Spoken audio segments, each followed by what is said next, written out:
Bonjour et bienvenue à ce podcast dédié à la question électorale en Côte d'Ivoire et cela sur un thème d'importance capitale qui est l'inclusion des personnes en situation de handicap dans le processus électoral en Côte d'Ivoire.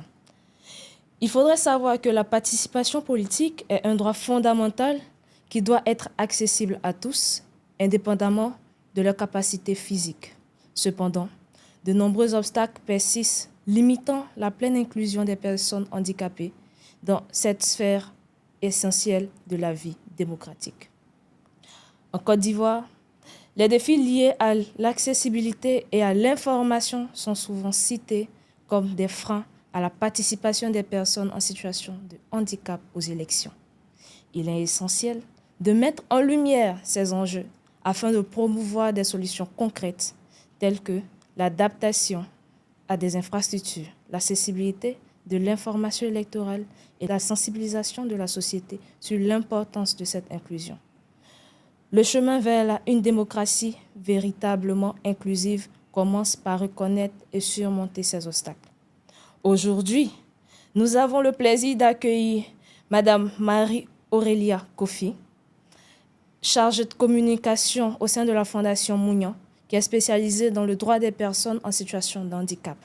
Avec son expertise et son engagement dans le domaine de l'inclusion, Madame Kofi nous apportera un éclairage précieux sur les enjeux actuels et les perspectives pour améliorer la participation des personnes en situation de handicap dans le processus électoral en Côte d'Ivoire. Madame Aurélia Kofi, soyez la bienvenue sur notre plateau. Merci. Merci beaucoup. Alors, Madame Kofi Aurélia, on va parler des barrières rencontrées par les personnes en situation de handicap. Ce que je voudrais vous demander de prime abord, c'est quelles sont selon vous les principales barrières que rencontrent les personnes en situation de handicap lors des élections? Alors, merci beaucoup, Madame Kofi. Alors, les personnes en situation de handicap rencontrent souvent des obstacles majeurs lors des élections.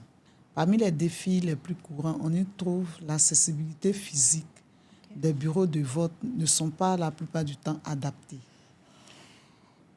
avec des rampes et des espaces aussi qui ne sont pas suffisamment larges pour les fauteuils roulants. Plus nous avons également le manque d'équipements adaptés. Par exemple, les personnes malvoyantes ou non-voyantes peuvent avoir besoin de bulletins en braille ou de guides tactiles qui ne sont pas toujours disponibles. Et ensuite, les agents électoraux ne sont pas formés pour accompagner les personnes en situation de handicap.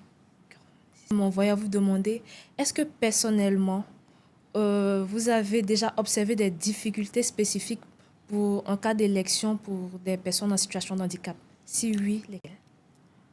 Effectivement, je prends mon cas personnel. Je me suis rendue une fois dans un bureau de vote où je devais voter. Et voilà que j'arrive. Non seulement il y avait un long rang, on ne nous permettait même pas déjà de... on ne donnait pas la possibilité de pouvoir rentrer avant les autres. Ça, c'était déjà un. Et malgré tout le temps qu'on a pris pour attendre, quand nous sommes arrivés, déjà la salle même, déjà l'entrée de la salle de classe n'était même pas accessible. Voilà, il y avait des escaliers devant. Déjà, c'était un obstacle pour moi de pouvoir aller voter. Là, on m'aide tout doucement, j'arrive. Et au niveau de l'isoloir, là-bas aussi, c'était tellement restreint. Comme je suis avec des béquilles, c'était compliqué pour moi encore de m'arrêter pour pouvoir faire un vote. Donc, sérieusement, je n'ai pas voté. Je n'ai pas voté, je suis rentrée parce que je voyais que vraiment rien n'était adapté pour nous, pour qu'on puisse aussi avoir la chance de pouvoir voter. Un témoignage en tant que jeune lutteur, puisque vous militez pour les droits des personnes en situation de handicap. Comment collaborez-vous avec d'autres organisations ou groupes pour promouvoir l'inclusion des personnes en situation de handicap déjà?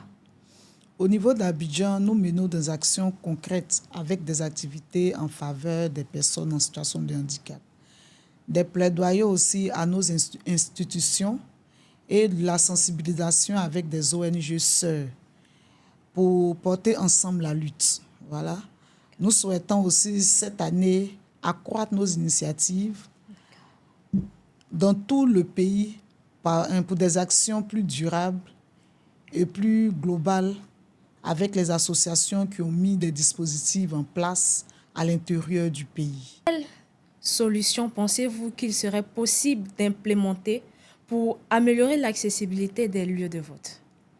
OK.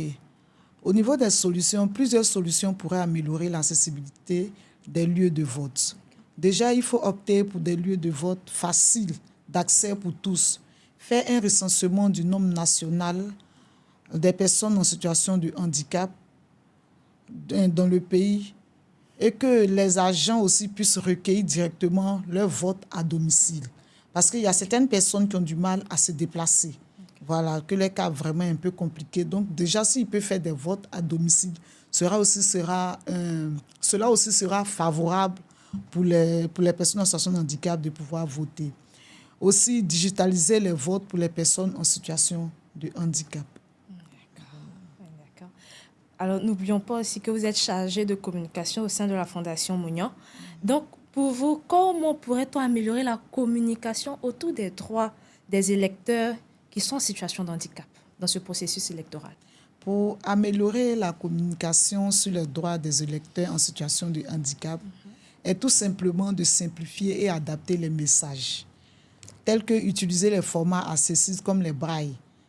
Je parle au niveau des personnes non-voyantes.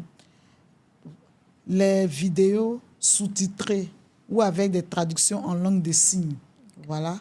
Organiser aussi des campagnes de sensibilisation, par exemple, informer les électeurs en situation de handicap de leurs droits ainsi que les aménagements disponibles.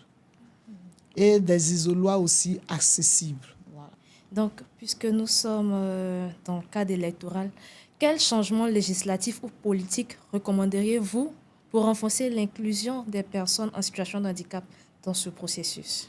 Pour renforcer l'inclusion des personnes en situation de handicap dans le processus électoral, plusieurs recommandations législatives et politiques peuvent être envisagées. Alors, aménagement raisonnable des bureaux de vote, par exemple, prévoir des infrastructures adaptées comme des rampes d'accès, des pochettes guides tactiles pour les bulletins de vote afin de faciliter le vote des personnes malvoyantes. Intégrer des outils comme la reconnaissance faciale pour faciliter l'identification des électeurs handicapés. Aussi permettre le vote par des moyens modernes pour des personnes qui ne peuvent pas se déplacer.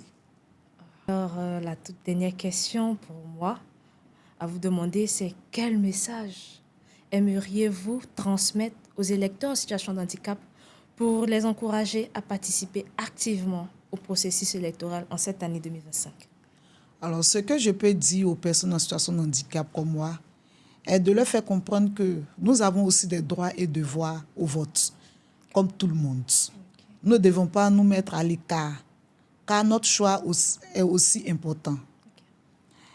Nous avons le devoir de choisir notre candidat afin que nos droits en tant que personnes en situation de handicap soient respectés. Alors, je vous invite tous massivement au vote. Merci. Merci. Nous sommes à la fin de notre échange avec Madame Kofi Marie-Aurélia, chargée de communication au sein de la Fondation Mounian. Et il est judicieux de retenir qu'à la fin de cette rencontre, il faudrait continuer à œuvrer pour l'inclusion des personnes en situation de handicap dans le processus électoral en Côte d'Ivoire et que la participation active de tous les citoyens est essentielle pour une démocratie véritablement inclusive et représentative.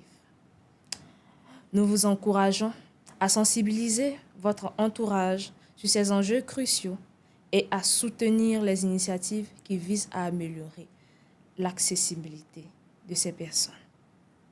Ce n'est qu'ensemble que nous pouvons bâtir un avenir où chaque voix compte et chaque citoyen a la possibilité de participer pleinement à la vie politique de ce pays. Je vous remercie.